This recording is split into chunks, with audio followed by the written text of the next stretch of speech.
যে আল্লাহর দেওয়া সম্পদ না হলে আপনি 1 সেকেন্ড না 1 ন্যানো সেকেন্ড না 1 মাইক্রো সেকেন্ড চলতে পারেন না।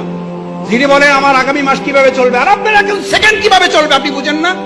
যে কার্বন ডাই অক্সাইডটা ছেড়েছেন আর যে অক্সিজেনটা গ্রহণ করবেন, এটা যদি এখন অনুমোদন না হয়, কত টাকা বিল পরিশোধ করেছেন এই অক্সিজেনের জন্য? অনলাইনে না অ্যানালগে জমা দেন? কোন অ্যাকাউন্টে জমা দেন? এটা কোন অ্যাকাউন্টে? এত কি ভাবেন ভবিষ্যৎ? ভবিষ্যৎ কি? ভবিষ্যৎ তো অক্সিজেন। এই এখন কার্বন ডাই অক্সাইডটা ছেড়েছেন, অক্সিজেনটা আর যদি না ঢোকে এখন কি কারণ লাগবে?